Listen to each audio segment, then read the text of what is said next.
Krishna lifting Mount Govardhan is being featured in an exhibition at the Smithsonian's National Museum of Asian Art in Washington.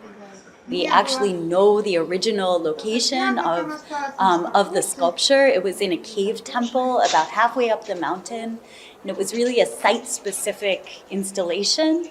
So what we're doing with this exhibition is trying to bring the original landscape and the whole religious and sociological culture that created this masterful sculpture into the space of our museum. The exhibition, titled Revealing Krishna, Journey to Cambodia's Sacred Mountain, centers on the Krishna sculpture, which was restored by staff at the Clifton Museum of Art in partnership with the National Museum of Cambodia. Before the 13th century, the now Buddhist nations of Cambodia was once a Hindu kingdom full of Hindu structures and sculptures. Krishna lifting Mount Govardhan portrays the eight-year-old Krishna who lifted a mountain with just one finger to shield the villagers and cattle from the raging storm sent by the angry god of rain, Indra. This image of Krishna lifting the mountain that's in this floodplain in the Mekong Delta, an area that's agricultural based, that's reliant on the monsoon, this image of the flood and of a storm would be really powerful. So having this beautiful sculpture of Krishna just standing inside of a cave as if he really is lifting up the mountain would be an extremely powerful and resonant emblem of protection. Contemporary Cambodian communities worldwide are predominantly Buddhist, and most of the ancient Hindu masterpieces, like Krishna and the Angkor Wat Temple complex, have been adapted to Buddhist practices. The immersive exhibition also features a 30-minute documentary about Buddhism and how ancient religious sites played a role in the belief journey of 4 Cambodian survivors who escaped the communist Khmer Rouge regime that killed more than 1.7 million people in the late 1970s. Well, I was able to put together a short documentary film called Satuk. Because when you go to the temple, when you pray, you always say Satuk, Satuk, Satuk 3 times. The family members who died in the war. Luong Eng, best-selling author of First They Killed My Father, is one of the 4 survivors in Satuk and co-narrates the exhibition's visual timeline with Angelina Jolie. She said this exhibition is a great honor for Cambodia. I'm so happy to see people walking through the exhibit and enjoying Khmer art and culture and music and scenery, because we as Khmer people know how beautiful Khmer is.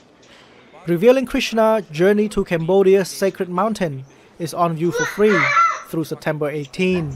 All over Seattle, Washington, you can find fun, colorful creatures: bears, squirrels, squids, buffaloes, unicorns, celebrating the city's creative spirit. Muralist Ryan Henry Ward's newest works are lively additions to walls of several small businesses and a local preschool. I'm painting a Sasquatch and kind of a self-portrait, obviously. He likes his coffee, I like my coffee. And there's a lot of Pacific Northwest and Seattle kind of elements in this painting. So we got Mount Rainier, which is a big volcano mountain close to Seattle. And then there's the Seattle skyline in the background with the Space Needle and some other little features. And we're the evergreen state, so I put a evergreen tree in there.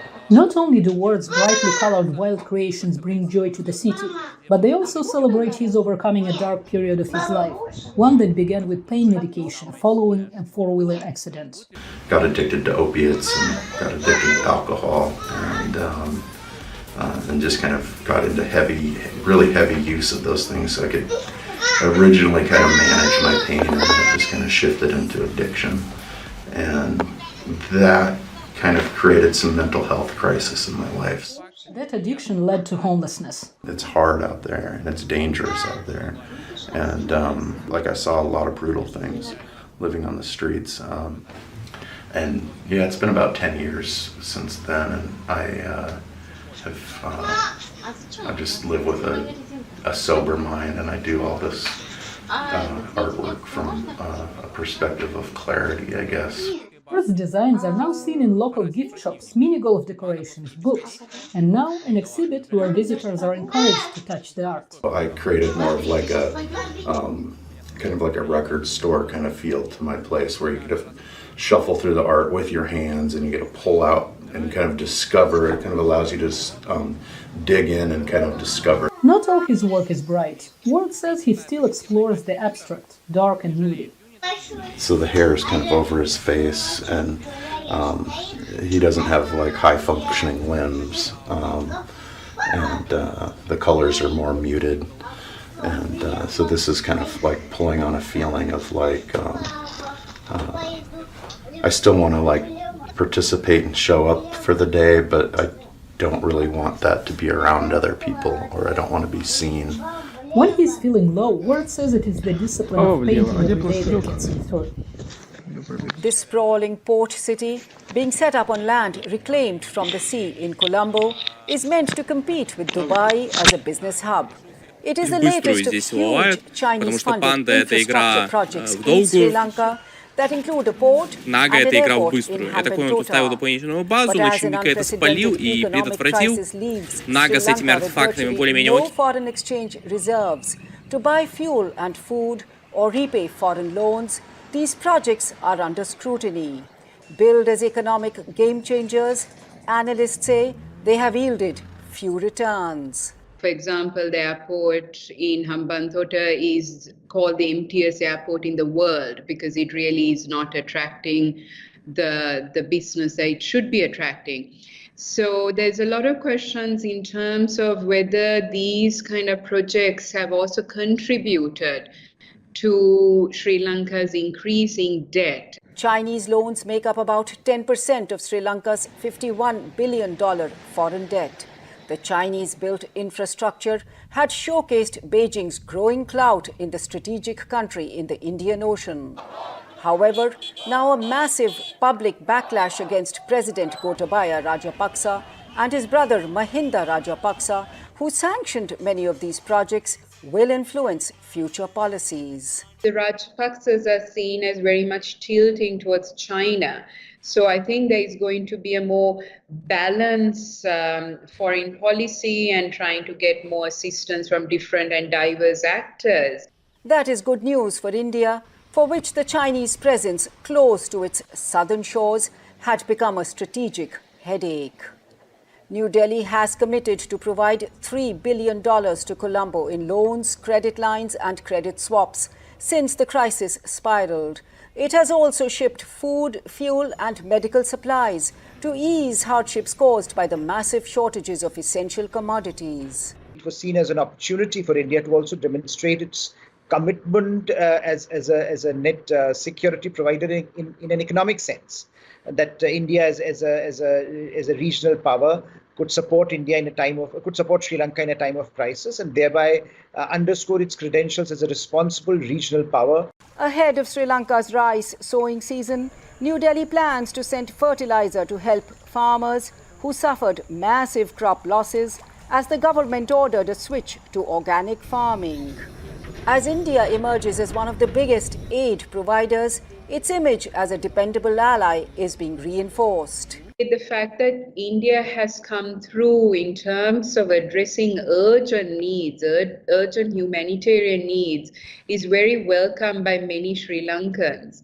And that, I think, I speak to across the board. Many are realizing that India is a true friend. For New Delhi, recovering ground lost to China is a boost as it tries to counter Beijing's growing clout in South Asia.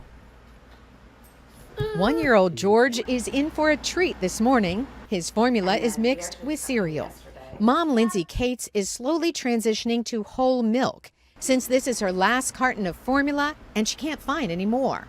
Would go to the next grocery store and then go to the next grocery store, and I would send my husband out on little manhunts to, check out the CVS, the Target, the Whole Foods to see if we could still get it. Last month, formula started disappearing from store shelves. Supply chain issues were blamed. Contamination and recalls led to the closure of the nation's largest formula producer, Abbott Laboratories of Michigan. Moms resorted to Facebook and the drastic decision to buy breast milk from strangers. I'm a mom of 5. Heather Christian of Minnesota with 6-week-old Isabel Jadri is selling her breast milk for $1 an ounce. One customer buys $50 worth a week. You can't produce any milk and you can't go buy the formula because it's not there. What are you going to do to feed your baby? The Michigan formula plant has reopened. The Biden administration activated the Defense Production Act to use military planes for formula deliveries and is currently receiving millions of bottles of infant formula from Australia. But experts predict shortages to continue beyond supply chain corrections. We also know that some of the ingredients used in baby formula are going to be harder and harder to get because of other things going on in the world, such as the dependence on sunflower oil from Ukraine. By the time formula cans fill the shelves again, George and other wee ones will be moving on to soft food and cow's milk to grow big and strong. Deforestation and wildfires contribute to climate challenges faced by nations of Latin America and the Caribbean. But climate adaptation presents an opportunity, said President Joe Biden as he presented summit leaders with a proposal to reduce dependence on fossil fuels. When I hear climate, I think jobs. Good paying, high quality jobs will help speed our transition to a green economy of the future and unleash sustainable growth. At the Summit of the Americas in Los Angeles, Biden welcomed 23 heads of state to discuss sustainable economic growth, migration, health, and other regional challenges. His climate plan aims to promote investments in clean energy. Observers say it's a long road between ideas and results. I think those summits, as we know, involved a lot of announcements and not always announcements that are translated in concrete policies and concrete developments for the region. The initiatives may meet resistance from Brazil's President Jair Bolsonaro, a climate skeptic who reportedly demanded a bilateral meeting with Biden as a precondition for his summit attendance. We are doing all we can, of course, to meet our needs, to foster our interests, and also to accommodate the will of the wider world. As I said before, we are an example in the eyes of the world when it comes to an environmental agenda. Overall, the region understands the need to fight climate change, especially Caribbean island nations facing the immediate dangers of rising sea levels. It is very clear that even the poorer countries have to invest with their own resources. If the U.S. supports us, fantastic. The summit continues Friday, when leaders will turn their focus on another regional challenge, migration. The 9th Summit of the Americas opened with fanfare in Los Angeles, one of the most diverse places in the United States. 27% of us are foreign-born, but over 50%, half our children, have one or more parents that are foreign-born.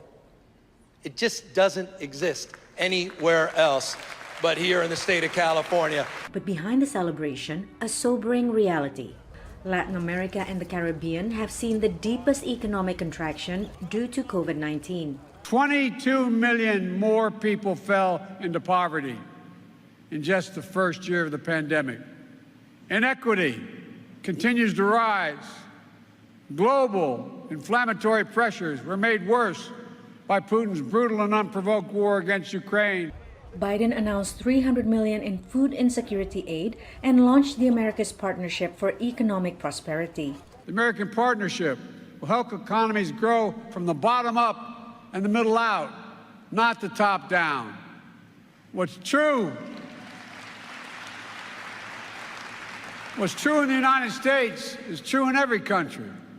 Trickle-down economics does not work. The initiative will not include new trade agreements that many leaders in the region seek, and it is unclear how much money the United States will commit to the effort.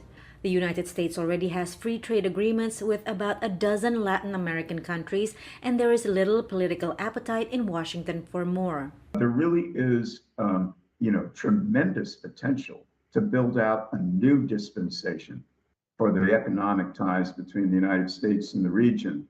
But it does have to include some hard initiatives, and I believe it has to include a significant commitment of resources. The summit is overshadowed by the absence of 8 leaders, one due to COVID and others as protest to U.S. exclusion of the leaders of Cuba, Venezuela, and Nicaragua, who were deemed undemocratic.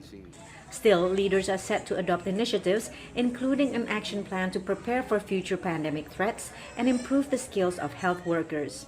The U.S. has donated more than 65 million vaccine doses to the region. Further aid is in jeopardy. The administration's $5 billion global pandemic funding has been stuck in Congress for months. More than 2.7 million people in the hemisphere died from COVID-19, 40% of the global total. Britain is giving Ukraine an unspecified number of M270 launchers, seen here being used by the US Army during recent exercises, which can fire 12 precision-guided rockets up to 80 kilometers in under 1 minute. The decision was coordinated with Washington, which is sending similar M142 high-mobility artillery rocket systems, or HIMARS, seen here on the right.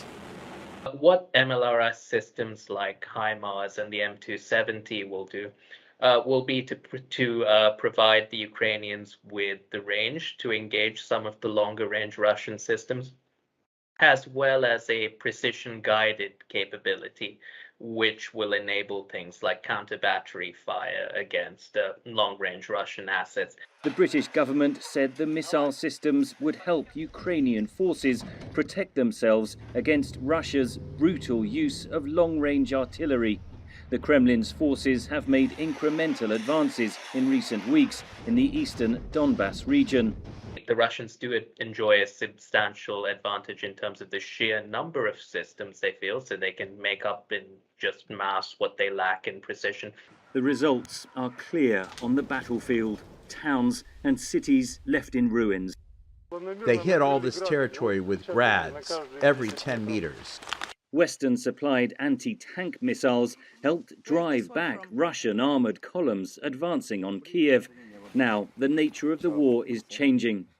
In this position, it isn't that effective because their tanks don't come closer than 3.5 kilometers, and this weapon can't effectively reach the target at that distance. Meanwhile, Russian President Vladimir Putin said his armed forces would react if the West supplied long-range missiles to Ukraine. If they are going to be supplied, we'll make certain conclusions and use our own means of destruction, of which we have enough to strike at targets that have not yet been hit. Britain and the United States said they had received Ukrainian assurances that the long-range missiles would not be fired into Russian territory. Moscow warned of absolutely undesirable and rather unpleasant scenarios if that happened. Months of speculation over Boris Johnson's leadership culminated in a vote among his own Conservative lawmakers Monday evening. The vote in favour of having confidence in Boris Johnson as leader was 211 votes, and the vote against was 148 votes. And therefore, I can announce that the Parliamentary Party does have confidence. Cheers from Johnson's loyalists, and the Prime Minister put on a positive spin. I think it's an extremely good, positive, conclusive, decisive result, which enables us to move on, to unite and to focus on delivery. Johnson won the vote, but over 40% of his own MPs want him out of office. This really is a pretty bad result for the Prime Minister.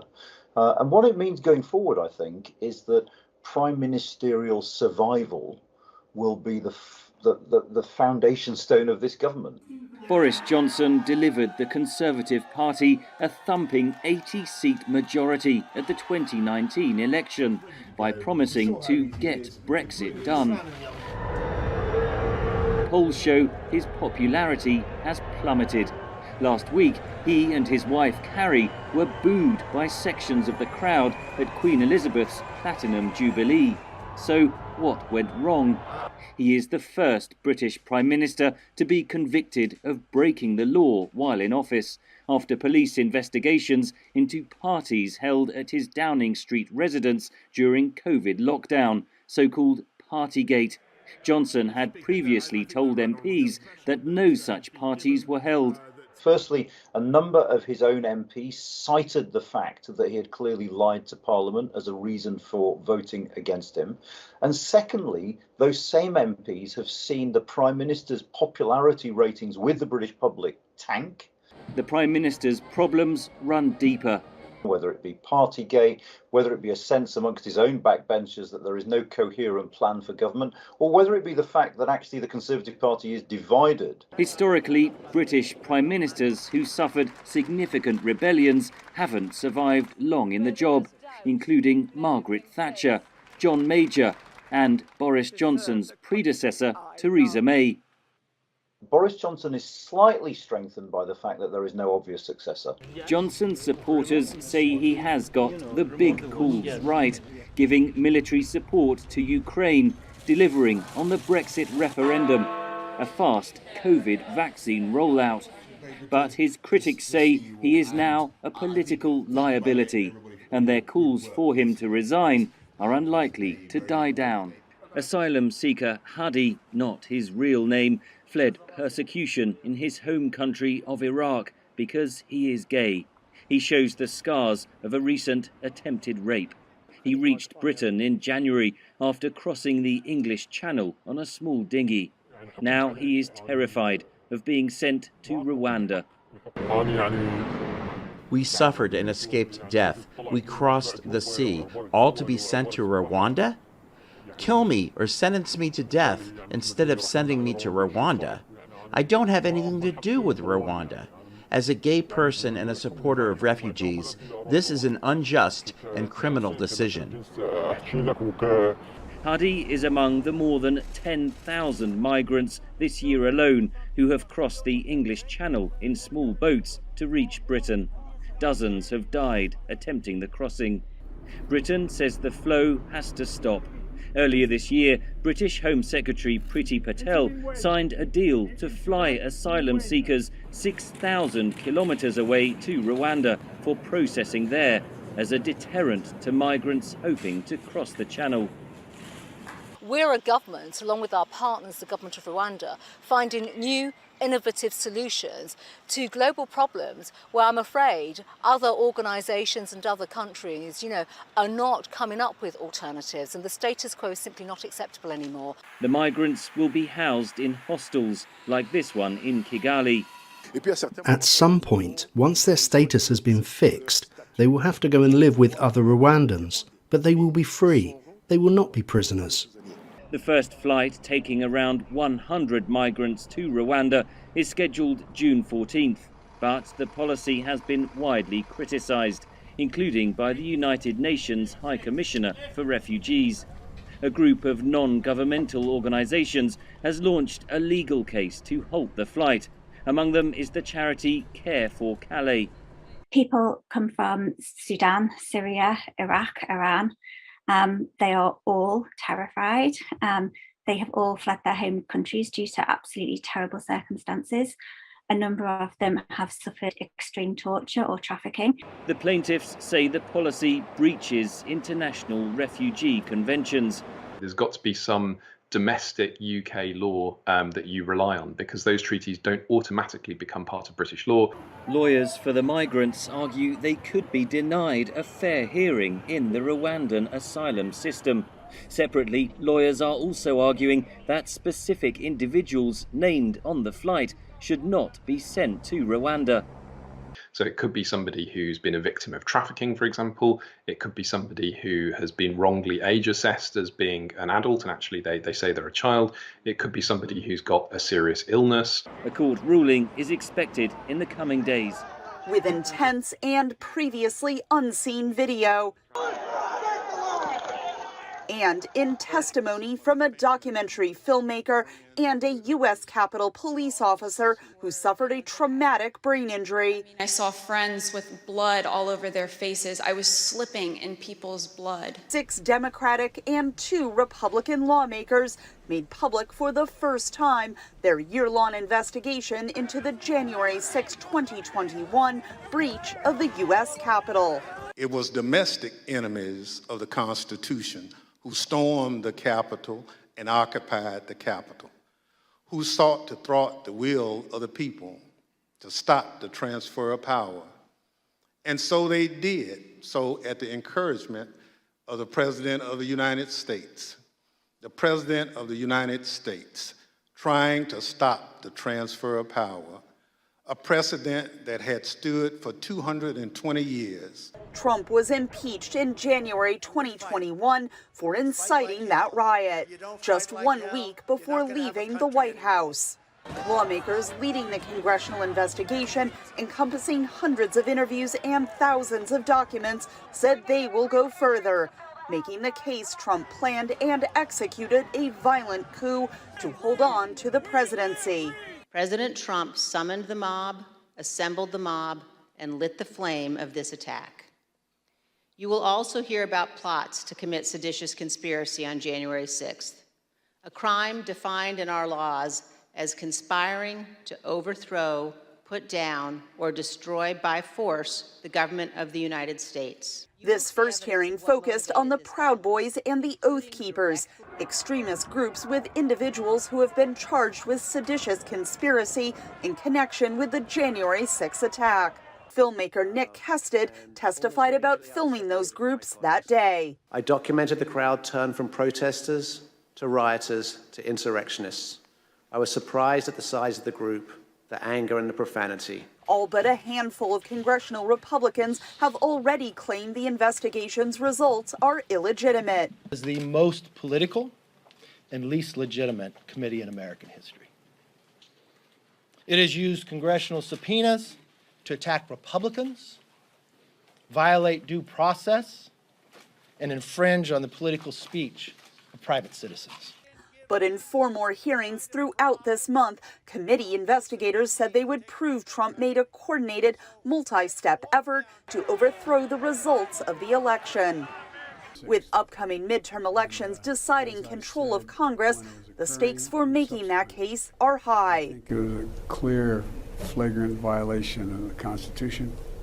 I think these guys and women broke the law, tried to turn around the result of an election. The January 6 committee does not hold any legal power, but can recommend prosecutions to the Justice Department. To date, more than 725 individuals have been arrested for their actions that day. The Turkish army continues to build up on the Syrian border ahead of an operation targeting Kurdish forces of the YPG group. Ankara designates the YPG as terrorists linked to the PKK insurgent group that is fighting Turkey. Until now, Ankara has been constrained because American forces are fighting with the YPG against the Islamic State group. Washington is warning against any operation. But with the United States needing Turkey's support to admit Sweden and Finland into NATO, Ankara sees an opportunity. Turkey believes that diplomatically it is in a strong position at a time when the members of the NATO alliance we need Turkey to give a green light to NATO enlargement, and therefore the possible criticism that this could trigger in the West would also be more limited. The operation seeks to expand Turkey's control of Syrian territory on its border. But in a bid to minimize tensions with Washington, the scope of the assault was reduced to avoid areas where American forces are present, instead focusing on Russian and Damascus regime-controlled areas where the YPG also operates. But analysts warn major risks remain. There is no question that Damascus will not be very happy, but it may not be strong enough to object. But if the Russians do not allow Turkey to use airspace, then it will be very costly and maybe even impossible for this operation to succeed. In addition to that, Iran is extraordinarily unhappy with any Turkish intervention. They have declared this. And the Russians are speaking with both sides of their mouth, actually. With Erdogan refusing to impose sanctions on Russia over Ukraine, Ankara retains leverage over Moscow. Initially, Moscow appears sympathetic, but is now voicing concerns over Turkey's intentions in Syria. During planned talks Wednesday in Ankara, Russian Foreign Minister Sergei Lavrov is expected to drive a hard bargain for a green light to a Turkish-Syrian operation, which analysts say will add to Washington's concerns. Any operation, threatens instability and likely entails trade-offs that the Turks will make with the Russians on a bilateral basis. And so this is a time when Washington would like to isolate Russia. And so even bringing this in as part of a Syria operation is something that Washington wouldn't like to see. With President Erdogan languishing in the polls as he faces re-election next year, any Syrian operation, analysts say, will likely play well with his voters. Nice to meet you, Ursula. European Commission President Ursula von der Leyen, during her recent visit to Kyiv, met with Ukraine's President Volodymyr Zelensky to discuss the country's reconstruction and progress toward European Union membership, as the EU is set to debate the issue in the weeks ahead. The head of European Commission told Eastern European leaders this month it's in EU's strategic interest and the moral duty to welcome Ukraine into the 27-member group. Von der Leyen also said Ukraine would first have to meet EU standards and requirements. No shortcuts, no wildcard.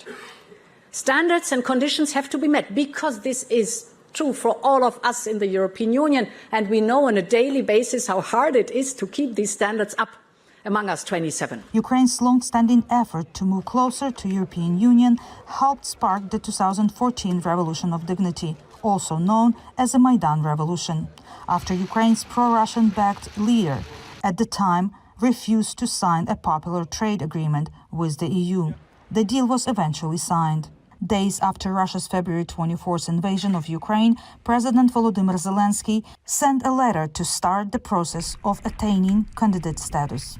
But some EU members, including the Netherlands, Belgium, Denmark, Austria, are reluctant to grant Ukraine candidate status. Ukraine's first Deputy Minister of Foreign Affairs, Emina Japarova, told VOA that reluctance is an EU internal issue. The main is that it is not about Ukraine, it is something that is about within EU as a crisis of vision, as a crisis of the future of the EU, with the special stress that there is the waiting list of countries, especially when it comes to the Western Balkan countries that have been waiting for so long. Maria Mezentseva, who had the Ukrainian delegation to the Council of Europe, says Ukraine has completed 63% of the terms in the EU Association Agreement, which is used to bring countries in the region closer to EU standards and norms. It's going to be a green sign for Ukraine and the project of the EU, which started back in 1950s for the purpose of promoting peace, preserving peace, and creating a club for peace. So the green light for us and the green light for the further integration and development, and the red card for Putin, so he can't say, look, but you're not wanted there. The U.S. ambassador to the Organization of Security and Cooperation in Europe, Michael Carpenter, told VOA that Ukraine's integration with the West is also in America's interest. This is the best way for Ukraine to anchor itself in a set of institutions that preserve its democracy, its sovereignty, its territorial integrity, and all the attributes of independence that we support and have long supported inside Ukraine. After Ukraine emerged from the war, Carpenter says it will rebuild to become a stronger, more resilient and united country than before. President Donald J. Trump. So far, committee members lay the blame on former Republican President Donald Trump and his ongoing contention that the November 2020 election was stolen from him. We fight like hell, and if you don't fight like hell, you're not going to have a country anymore. The evidence is very powerful that Donald Trump began telling this big lie even before the election, that he was saying that any ballots counted after Election Day were going to be inherently suspect. That lie continued after the election and ultimately led to this mob assembling and attacking the Capitol. Recalling the events of the day, lawmakers focused on then-President Trump's inaction as his supporters turned violent. Some chanted for then-Vice President Mike Pence to be hanged if Pence didn't take extraordinary action to subvert the election results. President Trump was yelling and, quote, really angry at advisors who told him he needed to be doing something more. And aware of the rioters' chants to hang Mike Pence, the president responded with this sentiment, quote, maybe our supporters have the right idea. Mike Pence, quote, deserves it. Cheney went on to call her Republican colleagues' unwillingness to stand up to the former president dishonorable. Others in her party want to look forward, not back at the past. I look at it this way, he has already left. I think we should be looking more forward on this, but we'll see what the evidence comes out with in regards to the president. I'll just say what he did was wrong. He should have spoke up. When it gets to the legal matters, I'm a little less confident on. I'm not a lawyer. I need support. At the hearing, law enforcement officers testified to the unforgettable events of January 6, 2021. What I saw was just a war scene. It was something like I had seen out of the movies. I couldn't believe my eyes. There were officers on the ground, you know, they were bleeding, they were throwing up, they were, you know, they had, I mean, I saw friends with blood all over their faces. I was slipping in people's blood. More than 800 people have so far been arrested in connection with the attack on the Capitol. Trump, for his part, has labeled members of the committee as political hacks. The rioting occurred 2 weeks before Democrat Joe Biden was sworn in as the 46th president of the United States. After cooking for decades on a stove lit with firewood, women in North India's Sarmatla village were excited when they got cooking gas connections under a program subsidized by the government. But now the liquefied petroleum gas cylinders lie unused, as many return to cooking with wood. Everything has become so expensive, and I'm poor. As daily wagers, we barely earn $4. Tell me, should I buy food for children or buy gas?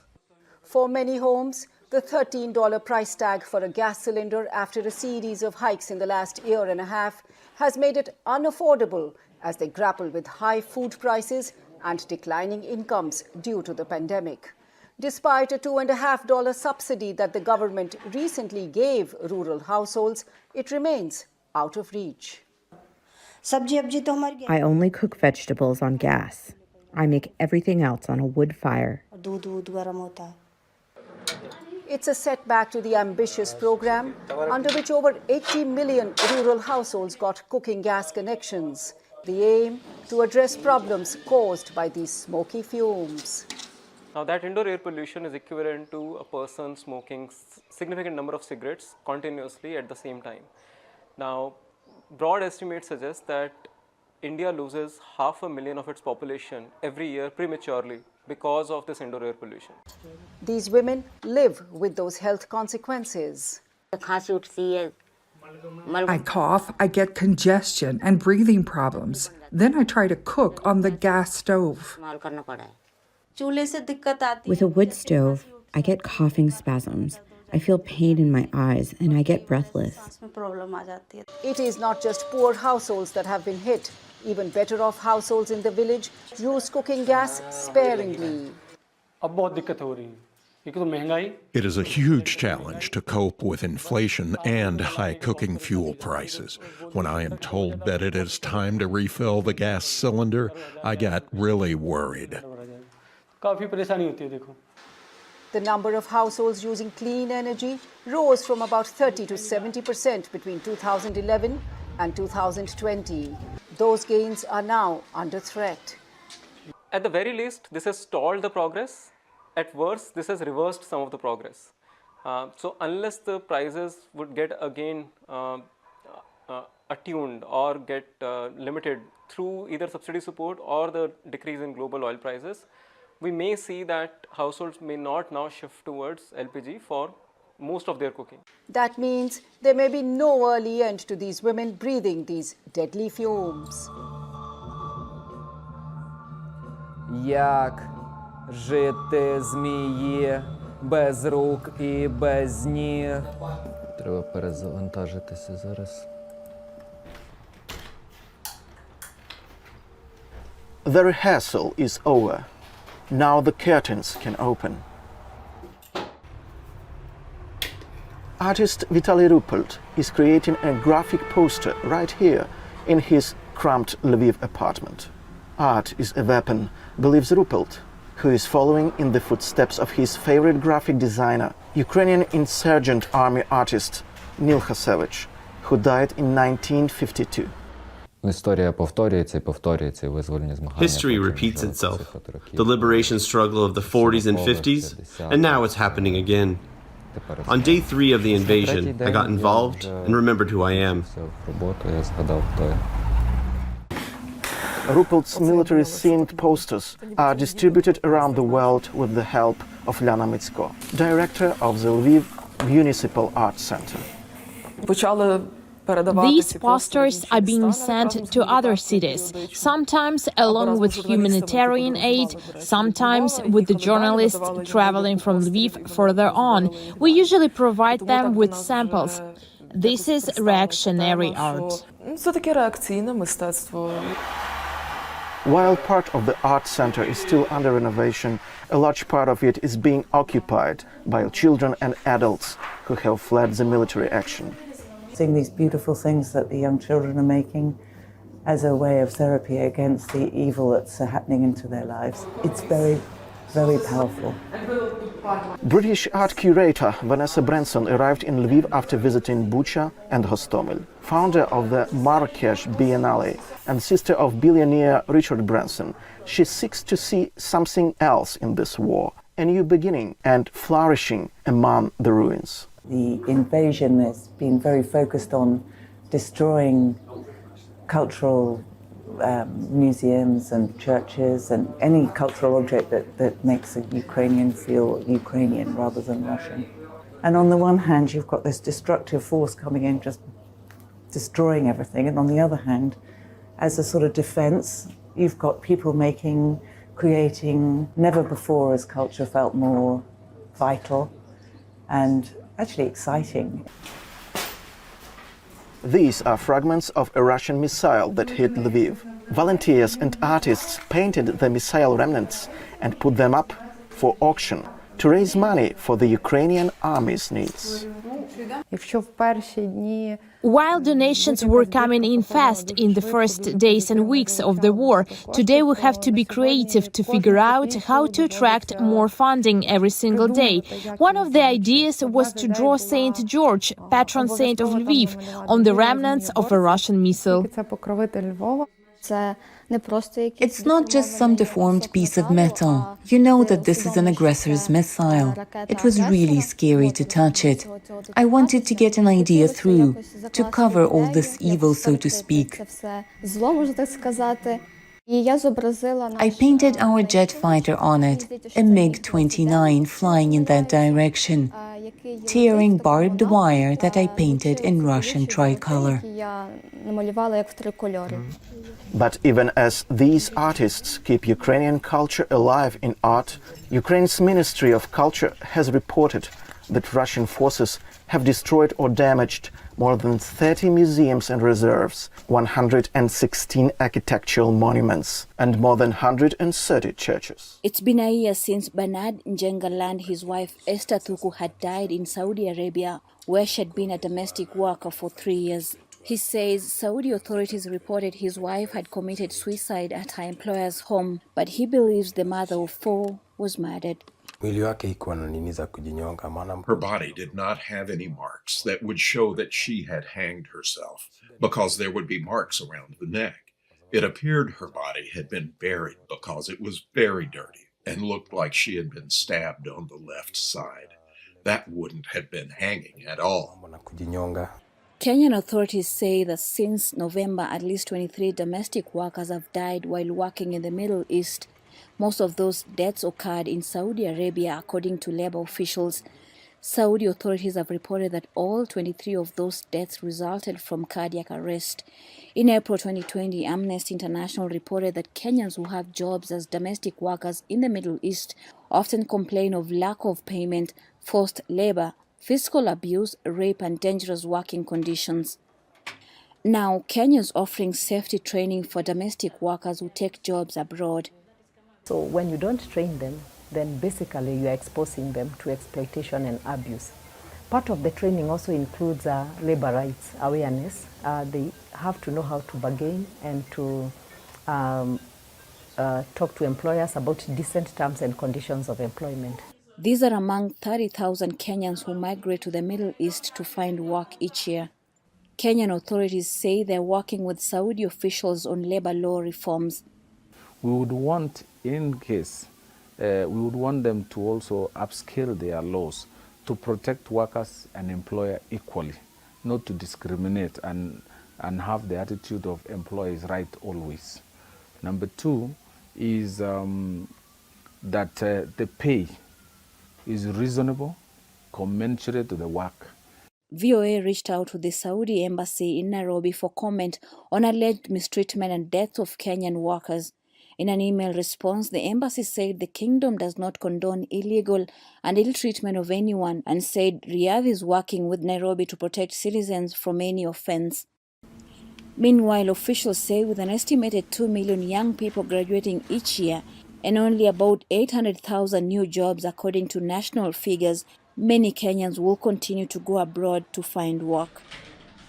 Peter Otieno, a clearing and forwarding agent at the Port of Mombasa, says his business is still recovering from the impact of the COVID-19 pandemic. Now, he is worried about competing with international shipping lines which have started offering full services previously done by Kenyan businesses. When we have left the business open such that the shipping lines can come here, open their offices, then after opening the offices, they do even clearing, they do the transport. Kenya has no commercial shipping vessels. According to the Shippers Council of Eastern Africa, foreign-owned shipping lines control up to 92% of Kenya's international freight trade. The law previously restricted global shipping lines from providing added services, leaving more business to local companies. But since winning a Kenyan court case in 2017, these shipping lines have consolidated cargo unloading, forwarding, and other services in what is called a vertical integration model. Workers' unions argue international shippers have an advantage because they make initial contact with the clients and can offer them full services first, costing local jobs and business. In the last 1 year, here in Mombasa, we have lost almost 50 members who are operating companies, now not operating. The World Trade Organization Safeguard Framework allows member countries to develop regulations to protect local companies from unfair competition. In this case, local businesses say they are being hurt by uncompetitive practices. The Shippers Council of Eastern Africa backs the vertical integration model, saying it streamlines operations, improves efficiency, and is a global model that is here to stay. But the council adds it understands the workers' concerns and is calling on Kenya to adopt regulations to address job losses. So what we need is to have regulations that are actually able to control how this happens. That even when it happens, our interests as a region, as a Kenya, as a corridor, as locals are taken care of. But freight companies at the Port of Mombasa, already struggling to deal with the impact of the COVID pandemic, fear they will be pushed out of business. We need to defend the clearing and forwarding companies that are operating in this country, which have been which is the investment of the local Kenyans. Industry insiders in Kenya say without measures to protect them, local companies may be dealt a fatal blow. This German Shepherd was born in early 2022 at K9 Center in Irpin near Kiev. 2 months later, Russian troops began bombing the city. The enemy attacked us from the air a lot. Some of the missiles were aimed at our dog training center. One of Russia's missiles did hit the dog training center. Luckily, no staff members, dogs or people were injured, training center commander says. This young dog managed to save everyone. Some 15 seconds before the shelling, he started barking uncontrollably, alerting the K9 staff who decided to run for shelter. After this incident, the dog was named Bayraktar after Turkish-made attacking drone. Bayraktar's owners weren't sure whether it was a coincidence until it happened again and again. Now, when Bayraktar starts barking, everyone runs for cover. As soon as he started behaving a certain way, we just knew shelling was about to start, and we ran to the bomb shelter. In March, Russian tanks entered Irpin, but miraculously spared the dog training center. On March 7th, we saw tanks over there. They were approaching, but suddenly stopped and turned around. Maybe because there were battalions of Ukrainians standing near us.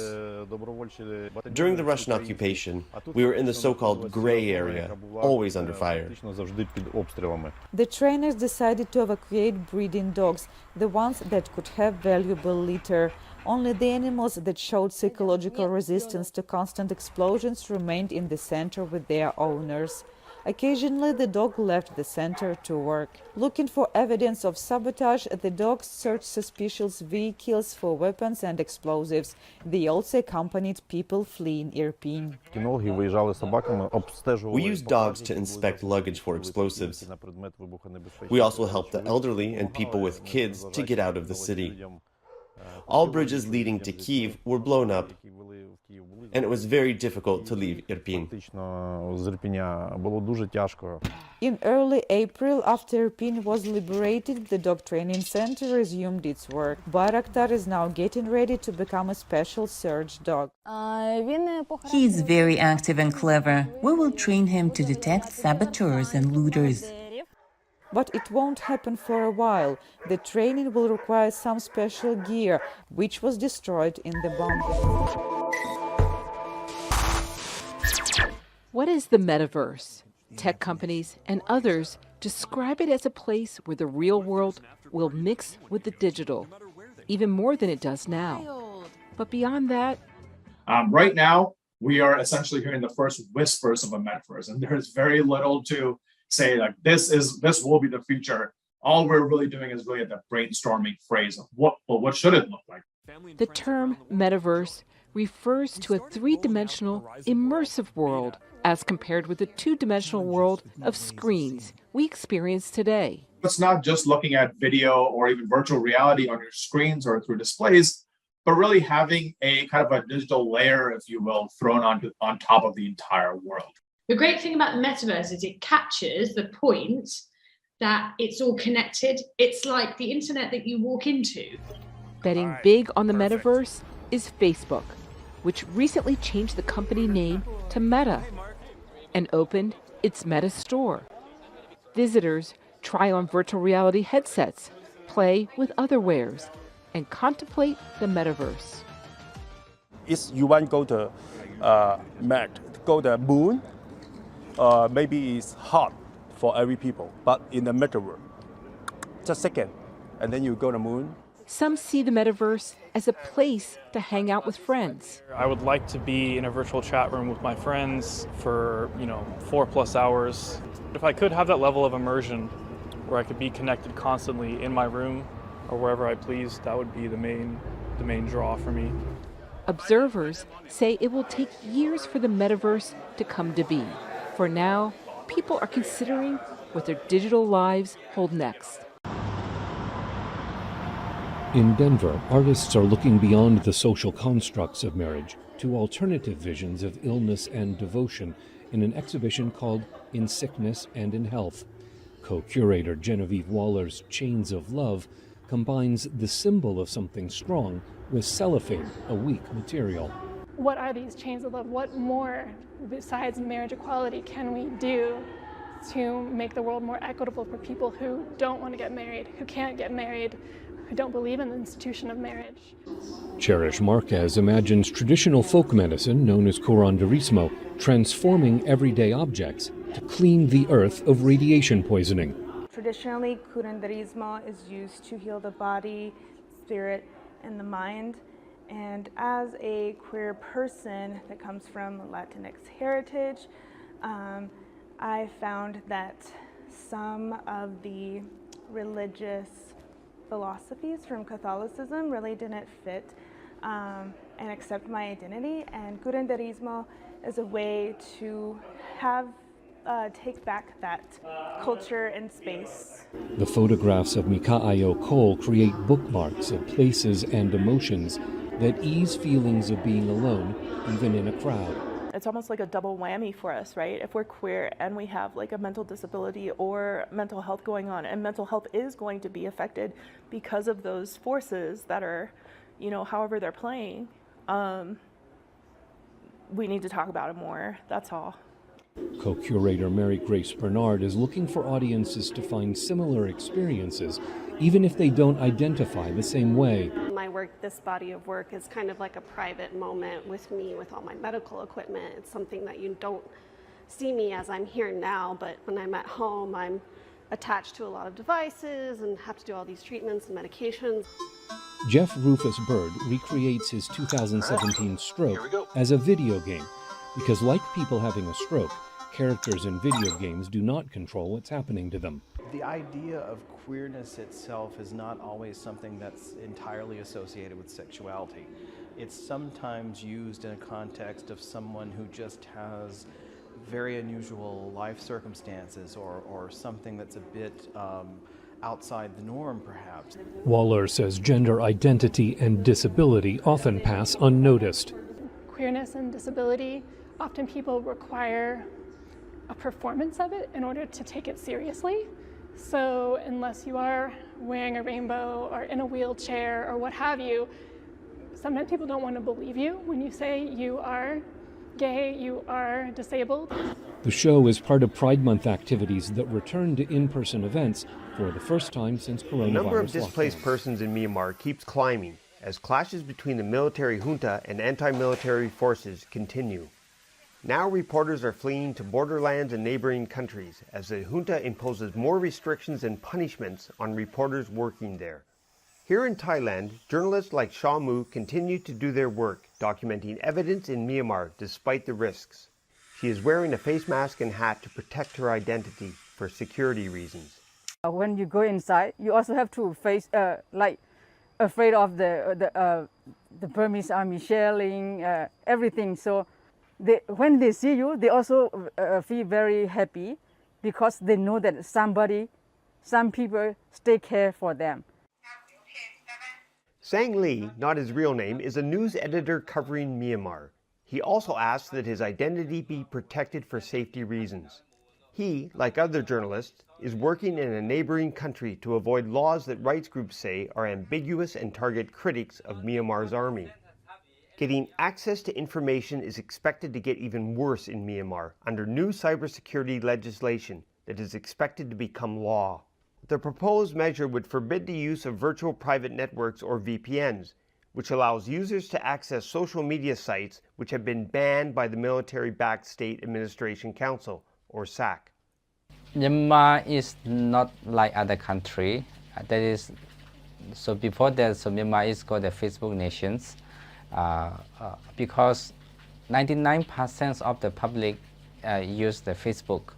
So that's why the SAC also try to ban the Facebook. Sang Lee says some journalists, like Hantar 9, also face trumped-up charges that could add years to their prison term.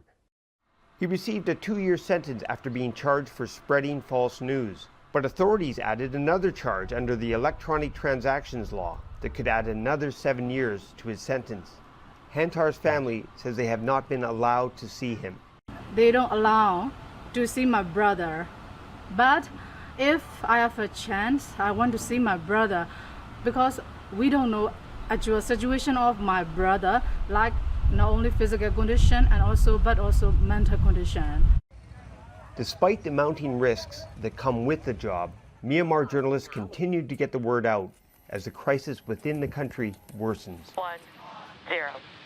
Ignition and liftoff. We begin this week on a launch pad in Cape Canaveral, Florida, where a SpaceX rocket carried an Egyptian communications satellite into space. Nilesat 301 will provide broadband internet for the Middle East and Africa. The reusable booster carrying the satellite has previously launched crews to the International Space Station among a handful of other missions. Next, we visit Australia's Arnhem Space Centre, from where later this month NASA plans to blast off its first rocket from a non-US commercial port. This is about not just the rocket launches itself, but it's about sending a message to younger Australians and indeed Australians of any age who might be looking at retraining for future careers of how important science is.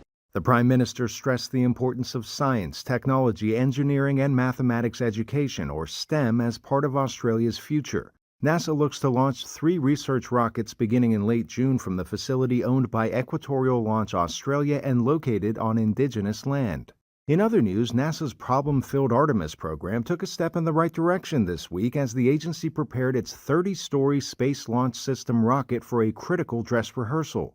This follows an April setback in which NASA was unable to fill the rocket's fuel tanks. If all goes according to plan, and by now that's a big if, NASA could launch the rocket carrying the Orion spacecraft on a passengerless flight around the moon later this year. Also this week, we remember cosmonaut Valery Ryumin, who went to space 4 times after becoming a cosmonaut in 1973. He spent a total of 371 days in space in 2 short missions and 2 record-setting long-duration flights. Ryumin died this week at the age of 82. Meanwhile, from Van Horn, Texas, space tourism company Blue Origin completed another successful trip after a subpar rocket backup system delayed the flight last month. The 10-minute, 6-passenger journey was the company's 5th crewed launch. To infinity and beyond. Finally this week, out-of-this-world news for fans of the Toy Story movie franchise. Disney's release of Lightyear explores the origins of a beloved character, Space Ranger Buzz Lightyear. For kids of all ages, the worldwide release later this month can't come soon enough. To infinity and beyond.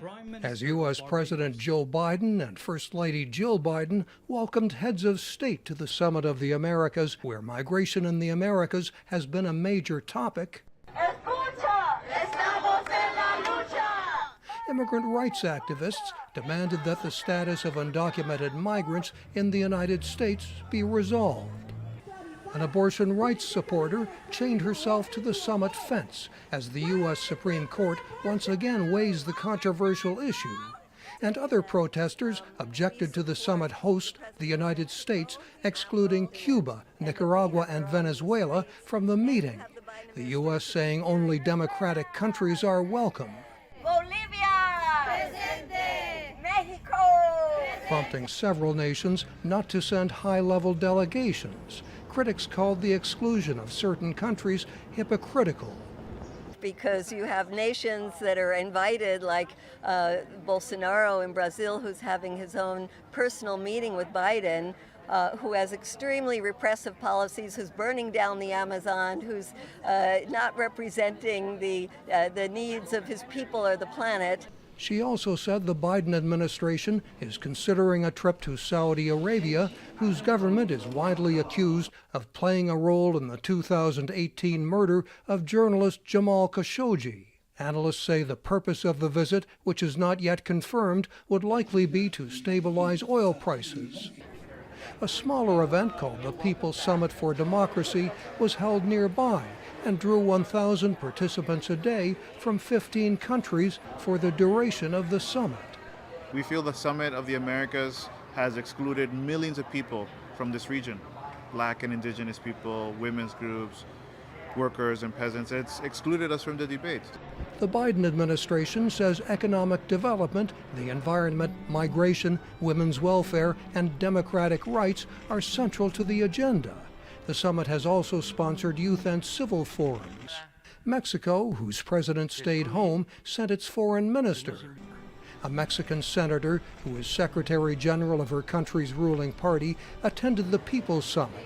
She says despite disagreements, she hopes for a strong relationship between the two countries. It means Mexico wants a new relationship with the United States, and it proposes a new relationship between all the countries of the Americas, where there is not constant intervention or summary judgment toward the determination of each people. Both the Summit of the Americas and the People's Summit ended Friday night, the official meeting with a declaration of accomplishments, and the People's Summit with another protest. There was much expectation in Moscow to see what the new restaurant that will take the place of McDonald's would be like once the American firm decided to permanently leave after Russia's assault on Ukraine. Alexander Gavor, a Siberian mining tycoon, is the oligarch who decided to revive the 800 restaurants left behind, with a menu now almost entirely with local ingredients. Behind the hamburgers, there is also a political message. Without a doubt, I am a patriot. That is fundamental for me. But this is not directed against anyone, not against America or any other country. After 3 months closed, the place reopens its doors under the name of Vkuzno and Tochka, which could be translated as tasty and that's it. Although customers interviewed said they will continue to use the name of the American firm. I think we'll keep calling it McDonald's. The new restaurant, with a menu largely copied from its predecessor, was sold out on its first day, with mixed reaction from fans of the American-style fast food. I've tried everything, hot, cold, salty, and sweet. Everything is good. I really liked the previous brand image, its color and its strength. Now everything seems more sedate, sadder. McDonald's arrived in the Soviet Union 32 years ago as the country was opening to the world. It is now leaving the Russian market indefinitely, but it is also leaving behind an unmistakable imprint of American culture. For these Ukrainian dancers, an artistic tour around France has turned into an indefinite stay. As they performed in Paris late February, Russia was invading their homeland. The day it happened, everybody were on the phone, everybody allowed to bring their phones on the stage so they could stay with their families. Everybody was shocked, everybody didn't know what to do. Paris City Hall has granted Ivan Kozlov's company artistic residency. This theater and others are putting them up at a suburban hotel. We met with Madame Lamère, Anne Hidalgo, and we spoke on the stage. And she said that now Théâtre du Châtelet is our base. We can work here, we can perform here. Other key dancers have since joined the troupe here in Paris. After the war started, I understood that I can't literally live without things I usually do, without ballet. Yes, and I understood that this is exactly the thing which can save me. When we came here, practically no one knew each other, but right now we are really a very friendly. Everyone here has family and friends back home, caught up in some way by the fighting. The troupe is raising money for their homeland.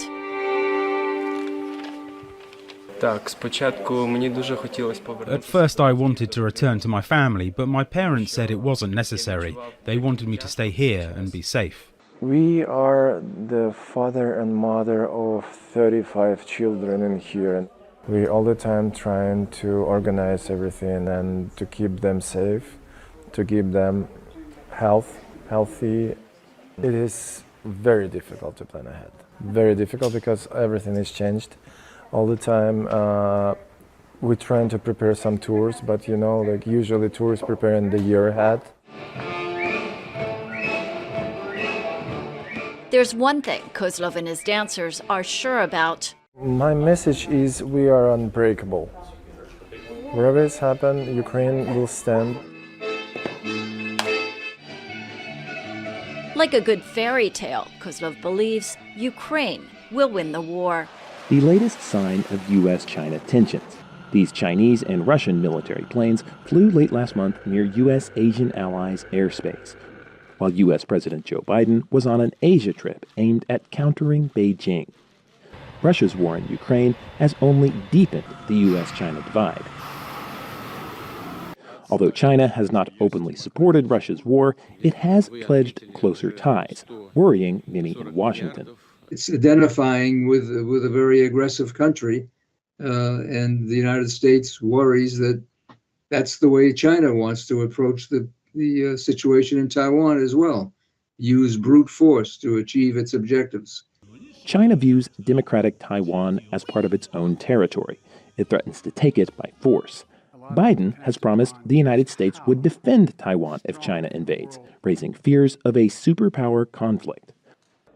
Taiwan will be a major focus when Austin meets his Chinese counterpart in Singapore this week, although analysts say the meeting is unlikely to result in any progress. The Taiwan issue is possibly the issue where there's greatest divergence between the two superpowers. The United States and China have both increased their shows of military might in the region surrounding Taiwan. Many other countries fear they could be drawn into major conflict. Most in the region prefer to have incremental steps in tuning down the temperature, knowing that it is not possible to resolve such a complicated issue, at least find some common points where they can sort of make the atmosphere much more conducive for talks. There are possible areas of U.S.-China cooperation, including climate change and the North Korean nuclear issue. But with ties in their current state, the space for working together may be small. It may look like timber, but these planks used for this dining set are made of recycled plastic. Hudson Tepofa started his business building with these planks at his home in the township of Katlehong after he lost his job during the coronavirus pandemic. He says it's created employment for himself and 2 other staff and contributes to environmental protection. It is safe to do the recycling so that we can save our environment, because the animals, they won't die from those plastics and everything. Our dams, they won't be dirty.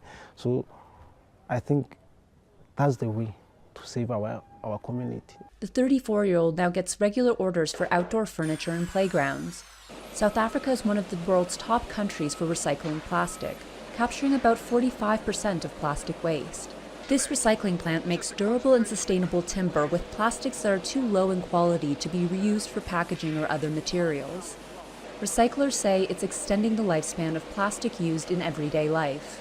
When you wake up in the morning, you will touch or interact with plastic more than 100 times before you get into the office. And that's from turning on the light switch to your toothpaste. The problem we have with plastic is it's visible and it pollutes. Not plastic pollutes, people pollute. The economic incentive for recycling plastic has given rise to an informal waste picking industry. People gather and separate materials to sell to recyclers, providing them with income. But the informality of the business means waste pickers don't have access to all neighborhoods or industrial areas, so the material ends up as litter or in landfills. Because South Africa is such a disposing country, there's plastic everywhere for us to collect. There's no proper structures that fight against the redirecting of plastic from going to the environment. Globally, 460 million metric tons of plastic are used annually, half of which are for packaging. That's set to triple by 2060, with a 6-fold increase in sub-Saharan Africa, according to a new report by the Organization for Economic Cooperation and Development. And recycling is not keeping up, capturing only 9% of plastic waste globally, which is why environmentalists say reducing plastic consumption, especially non-essential packaging, is necessary. In Africa, there is lack of financial capacity, human capacity to collect this waste efficiently, and so recycling is a problem. This needs to be looked at from businesses and government, because we need to change the default and the normalization of just offering consumers plastic continuously. Even with a reduction in plastic use, there would still be plenty of recycled material for creators like Tepofa to transform for new uses. U.S. Secretary of State Antony Blinken is meeting with a number of his counterparts in Los Angeles at the Summit of the Americas. But the U.S. has singled out Cuba, Nicaragua, and Venezuela, excluding them from the summit. Blinken noted that 17 media workers have been killed this year in the Western Hemisphere. 11 of those were killed in Mexico. No region in the world is more dangerous for journalists. Crimes like these persist in no small part because the people who order them and carry them out are so rarely held accountable. That sends a message that these attacks can continue with impunity. At the Student Journalist Forum, Blinken was asked why America's close ally, Israel, has faced no repercussions over the killing of Palestinian-American journalist Shireen Abu Akleh. I deplore the loss of Shireen. She was a remarkable journalist, an American citizen, as you all know, and there too, we are determined to follow the facts and get to the truth of what happened to her. No, they have not yet been, I'm sorry, with respect, they have not yet been established. A CNN report on the killing cited witnesses who said Abu Akleh had been shot to death in what appeared to be a targeted attack by Israeli forces. Israel strongly denies the allegations and says it is investigating the killing, which has ignited outrage and protest. U.S. President Joe Biden is weighing plans to visit Saudi Arabia, despite saying he would make Crown Prince Mohammed bin Salman a pariah over the killing of Washington Post columnist Jamal Khashoggi. Experts say this is another test case to watch to gauge the president's commitment to freedom of the press. But the desire to lower gas prices is really bringing an interesting tension between what the administration had said on the one hand would be a human rights-based foreign policy and a policy that serves the middle class. While the middle class in America really hates $4, $5, even $6 a gallon gas. Experts say soaring gasoline prices are likely one of the factors behind Biden's shift on meeting with the Saudi Crown Prince. The world is feeling the effects of the war in Ukraine, from the gas pump all the way to the dinner table. Food prices are rising just about everywhere, and experts say it's happening at an especially bad time. So it's kind of a perfect storm. It's not just a matter of food prices are going high. It's food prices are going high at a moment when many places are already crippled by the challenges posed by COVID, by political disruptions elsewhere, by droughts and floods and other natural disasters. And there's only so much that people can take before they grow displeased with their political leadership if it's failing to take care of them. So unrest is unfortunately increasingly likely right now. So how did we get here? Russia is the world's leading wheat exporter. Ukraine is number 5. Together, they grow about a quarter of the world's wheat exports. But when war broke out, the Black Sea became a combat zone. Some cargo ships were hit. It didn't take sanctions to cut off exports. There wasn't a ban on grain trade, but in effect, the ports were closed. And so shipment has stopped. Countries that import from Ukraine and Russia have suddenly found their contracts canceled, and they're not getting food shipments they were expecting, which forces them into the market to pay a premium to replace food shipments that just aren't going to arrive, and that bids up the price of food around the world. But food prices have been rising for almost 2 years now. It's partly because bad weather cut the harvests in some of the world's bread baskets. Reserves are low, and that's helped push prices to record highs even before the conflict started. We've kind of tipped over that edge where every change, every little thing has a very large impact. Now Ukraine's next harvest is in doubt. Farmers should be getting ready for the next growing season, but that's hard to do right now. Logistical lines are obviously heavily disrupted right now, so seeds aren't arriving, fuel isn't arriving, fertilizer isn't arriving. Russia's farmers are getting hit too. They're not under sanctions, but Russia's banks are, and that basically shuts Russian farmers out of the financial system. We're not going to say you can't ship grain, but will they ship it if they can't get paid? Then there's the increase in energy costs that makes shipping everything more expensive. Also, natural gas is a main ingredient in fertilizer, which farmers use to boost crop yields. That means fertilizer costs more to make. Fertilizer prices last year were already quite high. They had come down somewhat in the last few months and now are very high again, in part because Russia and its ally Belarus are major fertilizer exporters. And Russia and Belarus are both under sanctions for the invasion of Ukraine.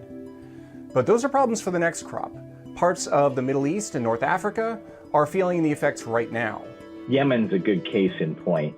There's not a lot of wheat being grown in Yemen. They depend entirely upon wheat imports, and that requires transportation to get there. So the spike in global wheat prices plus the spike in global oil prices mean that prices for flour and for bread products in Yemen are already increasing significantly in a place where people really can't afford to face an even higher cost of feeding their family basic daily rations.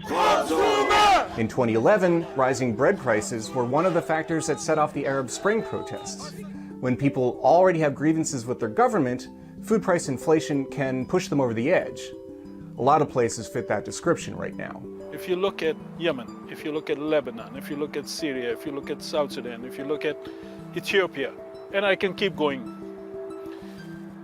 these countries are already in trouble because of conflicts. On the plus side, spring planting hasn't started yet in some of the big wheat-growing countries. Farmers will probably switch some of the land that they plan to plant soybeans or corn to planting wheat. Eventually, that should bring the price down. That seems to be the main way that these crises are inevitably resolved, is by production somewhere else in the world responding. And we are fortunate that we have a global food system. We have the ability to produce and consume commodities like wheat all around the world. It'll be months before the market has a sense of how big that next harvest will be. In the meantime, it's going to be some nail-biting months of watching the weather. It could be a wild ride. The attack on the U.S. Capitol back under investigation this week as the second of 7 congressional hearings alleging former President Donald Trump attempted to overthrow the 2020 election results resumes. But he betrayed the trust of the American people. He ignored the will of the voters. He lied to his supporters and the country. And he tried to remain in office after the people had voted him out, and the courts upheld the will of the people. Investigators said that on election night 2020, the president insisted on declaring victory. This is a fraud on the American public. We were getting ready to win this election. Frankly, we did win this election. Despite warnings from his top campaign advisors. It was far too early to be making any calls like that. Ballots were still being counted. Ballots were still going to be counted for days.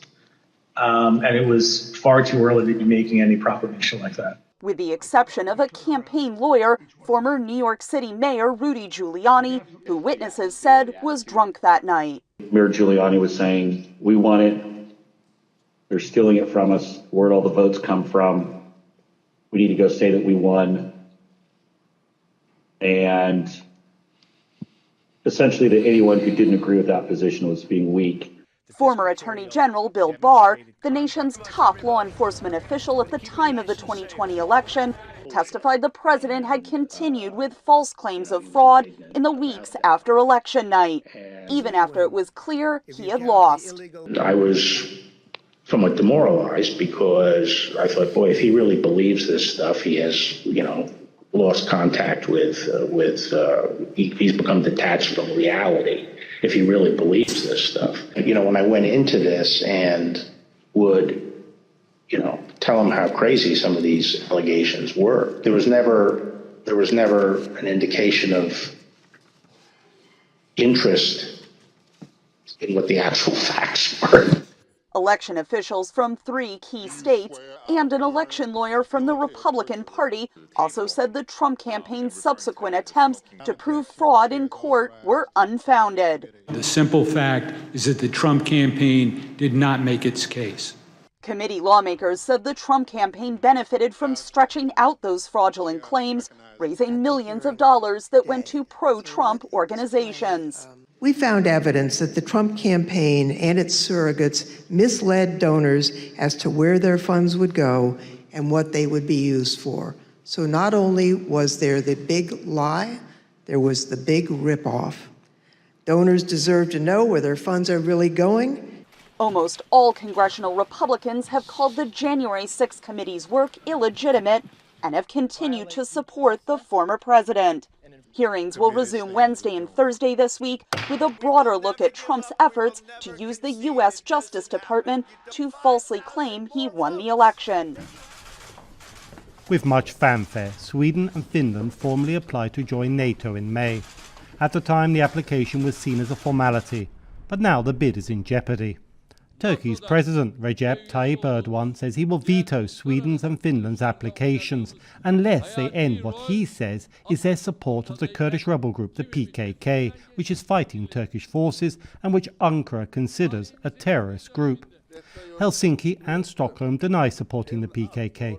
Finnish and Swedish officials say they are trying to address Turkish concerns. The fact is that Turkey does hold a very important card, the veto card, and I think that this is not going to be resolved that smoothly. The United States and the European Union have also designated the PKK as a terrorist organization.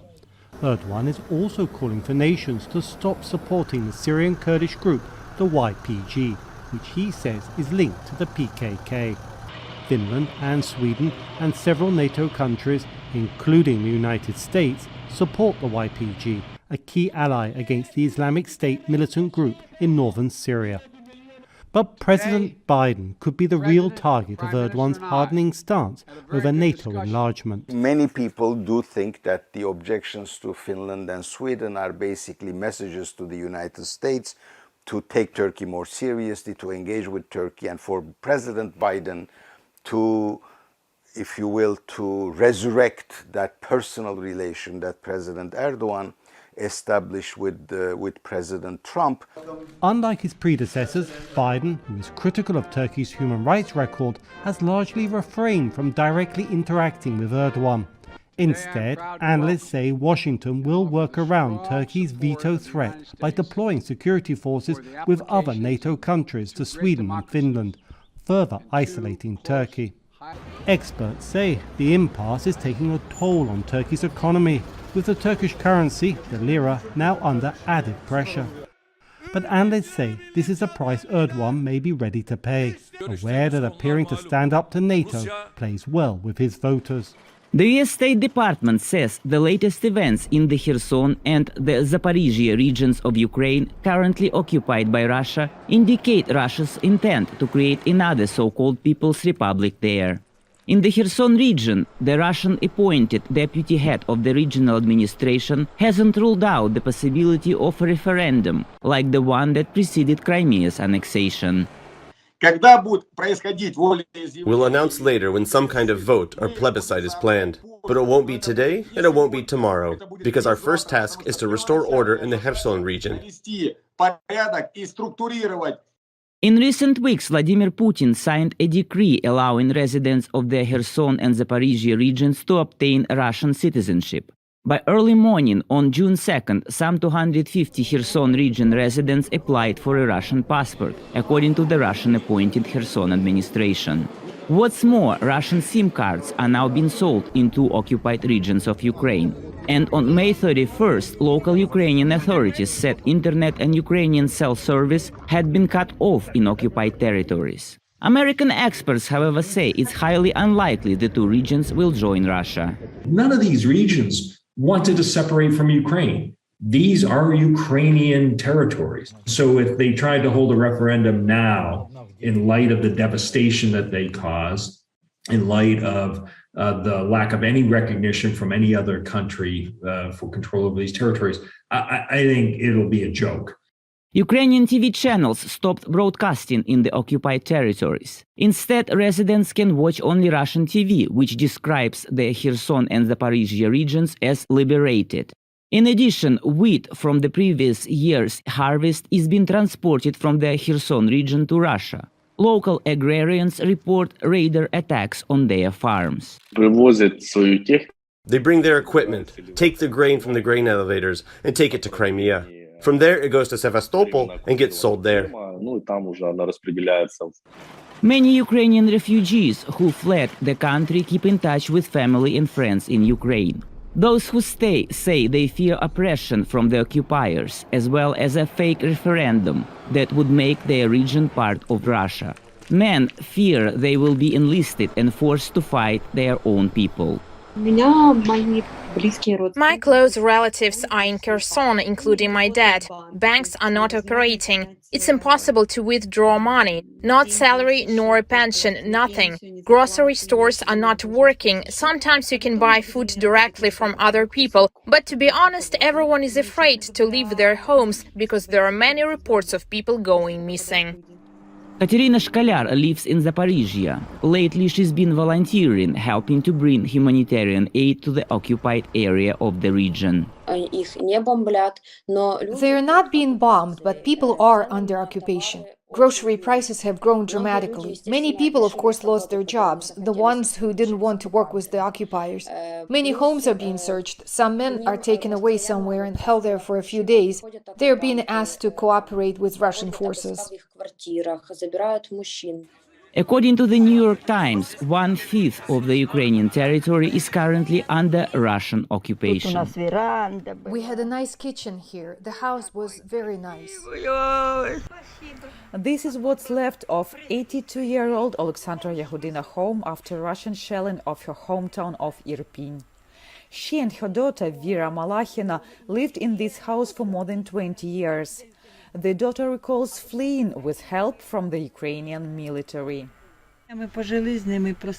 We asked them to take us away. The shelling was awful here. Military men helped us to cross the river by pontoon bridge. Malachina is 65 years old. She's been a commercial painter since a young age. 10 years ago, she had enough money saved to add on to and repair this old house. Now she and her mother are digging out whatever they can salvage. People helped me to take out the fridge. It works. It's banged up, but I plugged it in and it works. I cook at the neighbor's house. They gave me the keys and let me take showers. Alexandra Yahudina found a sofa.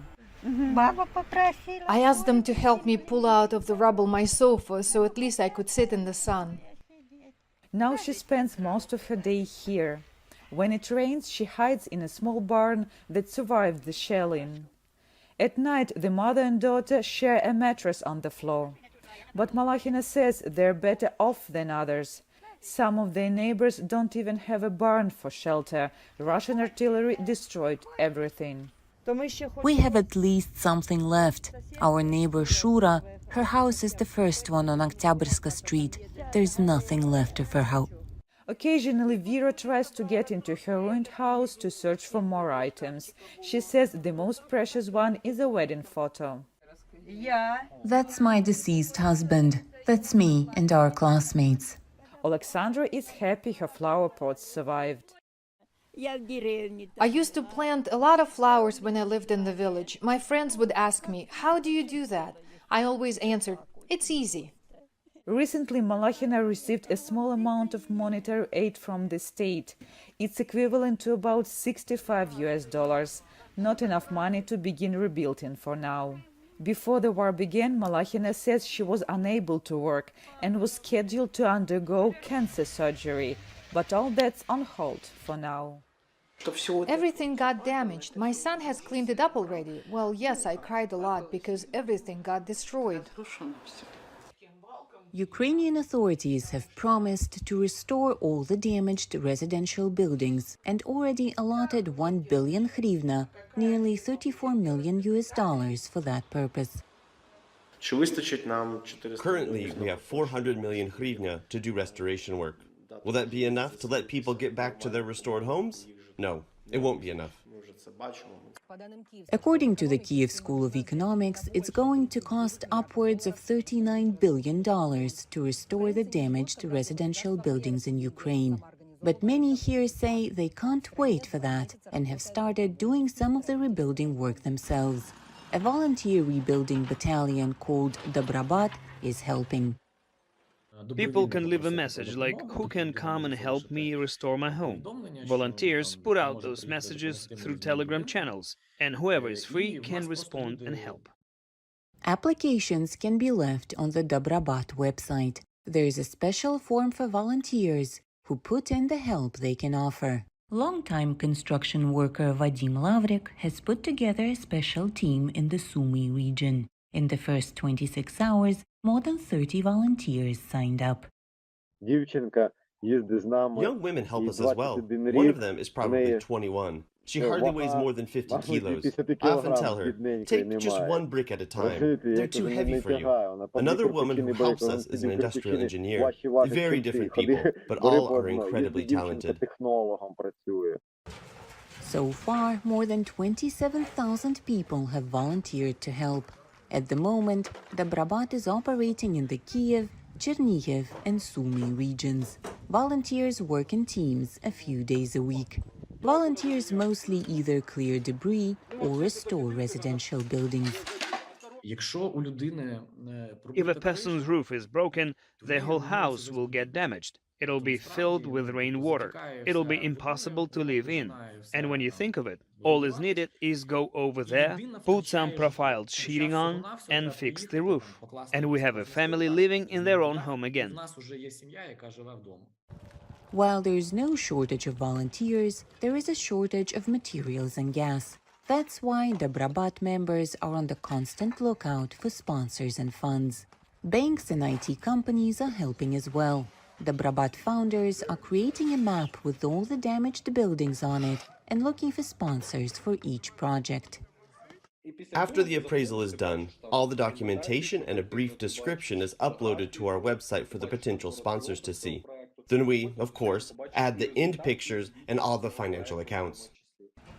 The Dobrobat founders plan to add more rebuilding battalions in the Kharkiv and Mykolaiv regions of Ukraine. The founder of Bulava, Darya Pach, is originally from Ukraine and has been living in the United States for the past 9 years. She says when Russia invaded her homeland, she knew she had to help.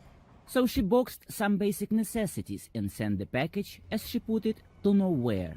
She wanted to send another one, but this time asked some friends to help. And at one point there were 12 of us, and we decided that this is the moment to organize a team that will not only just sell merch or just help Ukraine, but which will continue to help rebuild Ukraine. Bulava, which means maze or club in Ukrainian, is made up of a few volunteers originally from Ukraine who live in Washington and the surrounding area. Most are young professionals, a nurse, an entrepreneur, a photographer, an IT specialist. Each Wednesday they hold a fair where they sell products with Ukrainian symbols. Many designs are inspired by the drawings of Ukrainian children. The group also holds large charity events to help targeted groups in Ukraine. We do work with a few nonprofits and few organizations in Ukraine, also with a lot of volunteers. And since like a lot of big funds, Ukrainian funds, they help big organizations. So we're trying to fulfill the small orders and the small groups. So far, Bulava has collected $38,000 in cash, as well as medicines, personal protective equipment, baby food, and more than $80,000 worth of clothes. The medications are handled by a head nurse at the Washington area hospital. Ekaterina Kashlaba has garnered help from hospitals, pharmaceutical companies, and doctors in private practices. I, in principle, accept different orders from hospitals in Ukraine. We filter them. I'm looking at what's possible, what's impossible to get here. For example, we had a request from the cancer center in Mykolaiv. We were able to get them what's called bone marrow biopsy kits. Bulava volunteers say as the war drags on, it has become more difficult to raise funds. So they're constantly looking for new ways to get help to those living through a war back Voice home. of America. Amanda Bennett, a former director of the Voice of America, now the White House's nominee to head the 6 entities of U.S. Global Broadcasting with an annual budget of more than $840 million. We're at a critical moment in history. Journalism and public diplomacy alike are targeted as never before by authoritarian regimes using mis- and disinformation to undermine those seeking credible, fact-based, and unbiased coverage of the world around them. Journalism has been my life. A Pulitzer Prize-winning journalist, editor, and manager for decades, in addition to her time at VOA, Bennett would be the second Senate-confirmed chief executive officer for the U.S. Agency for Global Media. The first CEO, conservative filmmaker Michael Pack, resigned at the Biden administration's request in 2021 after a controversial tenure marked by concerns about the independence of the agency under his leadership. How we're going to maintain the reputation of USAGM and restore the sense among people on both sides of the aisle and across the planet that you are not doing anybody's bidding other than the bidding of fair and accurate information and the dissemination of facts across the planet. I think that my nearly 50-year career in journalism, I have striven to make sure that I always uphold the principles of neutrality, nonpartisanship, unbiased reporting in journalism, and I intend to keep on fulfilling those principles. And those are the principles that USAGM wants at its very heart and soul to maintain. And there's no room for partisanship inside the Voice of America. But critics have alleged that during Bennett's tenure, morale dropped and VOA coverage of China's handling of the coronavirus was soft. She defended her record reporting on authoritarian regimes and heard from Republicans who encouraged USAGM to combat propaganda worldwide. At a time when press freedom and democracy are starting to decline, U.S. international broadcasting has a very important role to play. With authoritarian governments shut down the news and censor their people, this agency can give credible and timely and accurate information. There is a need to provide the international community with balanced and objective information. This is especially true in areas of the world where disinformation, propaganda, and terrorist ideology dominate the news. Bennett's nomination is expected to pass the Democratic-controlled committee in the coming weeks before moving to a floor vote in the full Senate. War crimes are violations of international humanitarian law. Intentionally targeting civilians, using child soldiers, and committing acts of torture and rape are war crimes. No single document codifies all war crimes. However, the core principles of international humanitarian law are enshrined in the Geneva Conventions, most of which came into effect after World War II, and the Rome Statute, which established the International Criminal Court, or ICC. Intention is a necessary component of a war crime. For example, shelling a hospital by itself is not a war crime, but doing so intentionally or recklessly would be. ICC. The ICC is charged with prosecuting individuals for war crimes and for crimes against humanity, such as genocide. While Ukraine is not one of the court's 123 members, it has granted the ICC jurisdiction. The ICC's chief prosecutor, Karim Khan, said in February that he would investigate suspected atrocities in Ukraine. Based on the court's findings, it could prosecute individual Russians for war crimes, but could not investigate the Russian state for crimes of aggression. That is because Russia, like the United States and China, has not signed on to the ICC. The ICC also cannot try people in absentia, so Russian suspects could not face trial unless they were physically present in the ICC's courtroom. Other options. Individual countries could prosecute Russian officials or military personnel for violations of international law under the legal concept of universal jurisdiction. Such cases, however, do not usually lead to enforceable punishments for the perpetrators. In addition, many national laws prohibit the prosecution of sitting heads of state, such as Russian President Vladimir Putin and senior government officials. Another option would be to establish a tribunal such as the one in Nuremberg, Germany, created after World War II to prosecute Nazi war criminals. Tribunals were also used to convict individuals of genocide and other charges following violent conflicts in the former Yugoslavia and Rwanda. A look at 4 ways the war in Ukraine could end. Russian win. Ahead of Russia's invasion, many Western intelligence assessments predicted a quick Russian victory.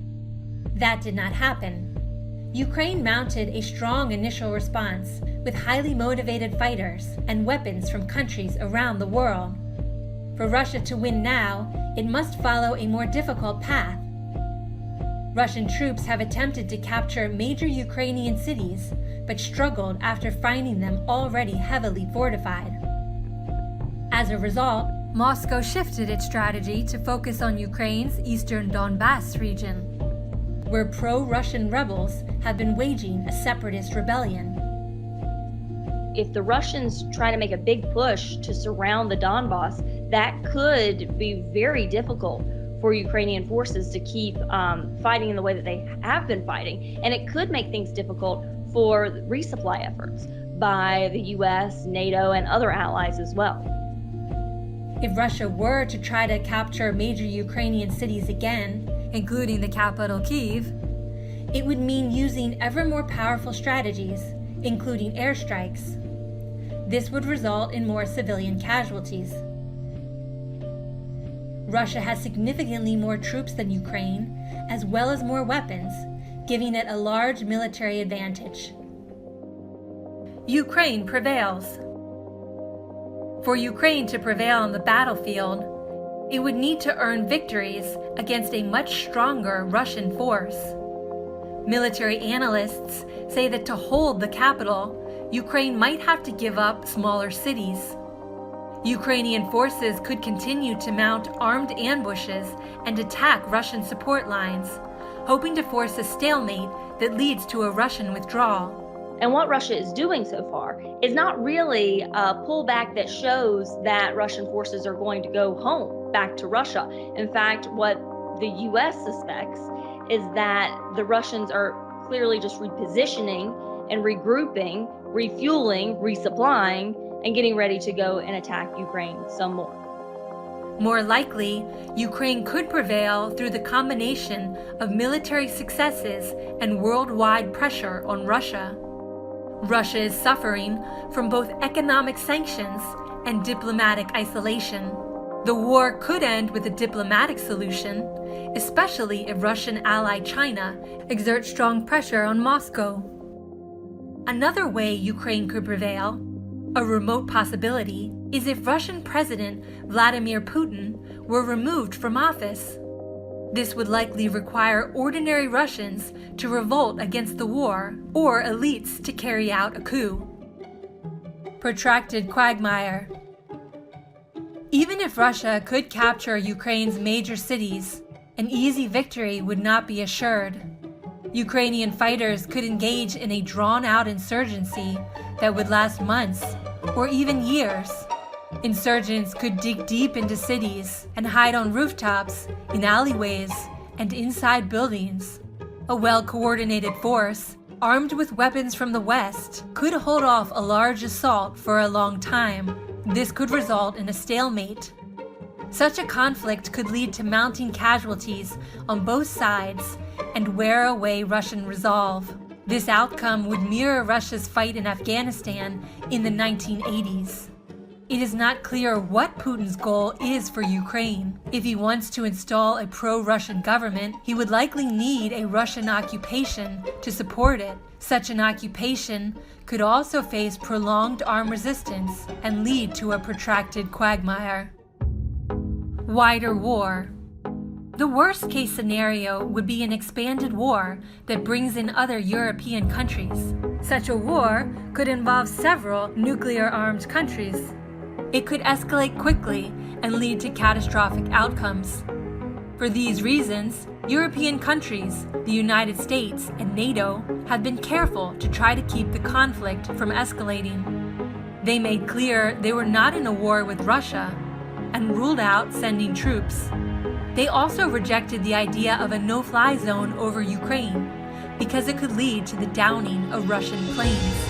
A wider war could still be unintentionally triggered by a series of missteps. It is also possible that Russia could intentionally escalate the conflict if, for example, it was facing defeat. Russia is facing economic sanctions over its invasion of Ukraine from dozens of countries. The sanctions target a vast range of sectors. They also target individuals, including Russian President Vladimir Putin himself, his 2 adult daughters, as well as high-level government officials and leading Russian businessmen.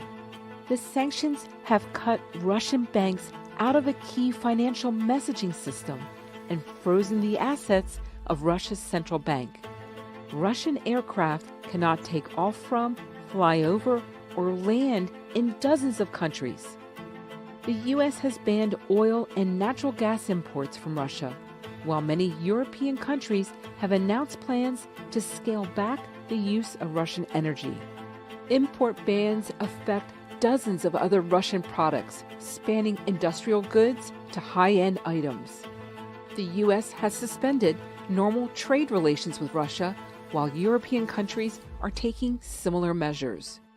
The effectiveness of sanctions is hotly debated, with both proponents and opponents citing specific cases. Proponents say sanctions helped bring Iran to the negotiating table in 2015 and to agree to limit its nuclear activities. In South Africa, decades of international sanctions played a role in ending that country's apartheid government in 1990. The use of sanctions became prominent following World War I as countries sought ways to avoid the horrors of another world war. U.S. President Franklin Roosevelt used an oil embargo in 1940 to successfully persuade Spain to remain neutral during World War II. However, just 1 year later, Roosevelt cut off Japan's ability to buy U.S. oil, with drastically different results. Japan soon afterward bombed Pearl Harbor and increased its military assault throughout Asia. Part of its objective was to acquire more oil. An economic blockade of Nazi Germany also failed to deter the plans of Adolf Hitler. Moreover, the German leader cited concerns about sanctions as a reason for his territorial conquest. A study looking at more than 170 case studies spanning a century of economic measures found sanctions were at least partially successful only about a third of the time. Failures cited by the study include Cuba, where decades of U.S. sanctions have not led to the fall of the communist government, and North Korea, which has not given up its nuclear program in the face of international sanctions. The PIIE study found that sanctions are most successful when a country's goals are modest, such as the release of political prisoners. They are much less successful when seeking regime change and democratization. And they are the least successful when trying to stop a military operation. The sanctions against Russia have caused the ruble to swing in value and inflation in the country to rise. Russian Prime Minister Mikhail Mishustin acknowledged in April the situation is the most difficult in 3 decades for Russia. However, the sanctions have not so far stopped Moscow's military operation. Russia's foreign minister said in March that Russia would adjust its economy to the sanctions and that they would make the country stronger. The world depends on cargo ships to deliver most of the goods people use. But the vessels burn low-grade fuel and send around 1 billion metric tons of carbon dioxide into the atmosphere each year, according to the International Maritime Organization. They emit more carbon than a country the size of Germany. With international carbon regulations looming, shipping companies are adopting cleaner fuels, electric batteries, and other alternatives. And some are reconsidering the free energy source that once powered all seafaring vessels: wind. Pretty much every vessel can take some type of wind propulsion. Gavin Allwright leads an industry group whose members are reimagining wind power for the 21st century, thanks to new technology, materials, and design. There are kite sails, rigid wing sails, and spinning columns called Flettner rotors. The wind hits the rotating cylinder and it creates a pressure differential, and that creates thrust. The wind hits the rotating cylinder. Some ship designs aim to be fully wind-powered. But wind technology can also be added to existing ships to reduce a percentage of fuel use. Among the world's largest vessels, 2 are already wind-assisted. They're burning hundreds of tons of fuel per day. If you get 5 to 10% saving on a massive contention, that is huge amount. Those savings can increase if a ship follows a course based on wind conditions. If you adjust your routing, you may be a little slower to port, but you're catching better wind conditions. So we can see those being optimized up to maybe 30% or more. Wissamo, which uses inflatable sail wings, is a project of tire maker Michelin.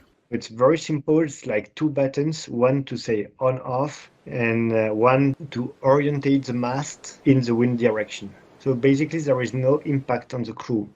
The autonomous system uses sensors to gauge wind conditions and adjust the sails. And because it's inflatable, when you arrive under a bridge or for all the operations at the port, then it's very easy to retract the wing.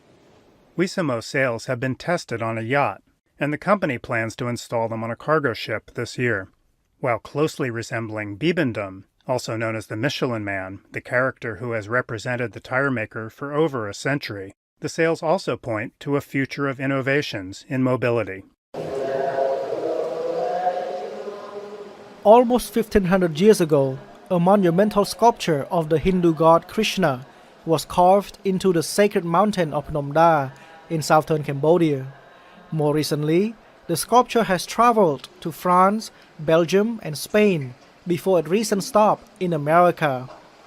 Right now, the larger-than-life-size sculpture, Krishna lifting Mount Govardhan, is being featured in an exhibition at the Smithsonian's National Museum of Asian Art in Washington. We actually know the original location of the sculpture. It was in a cave temple about halfway up the mountain, and it was really a site-specific installation. So what we're doing with this exhibition is trying to bring the original landscape and the whole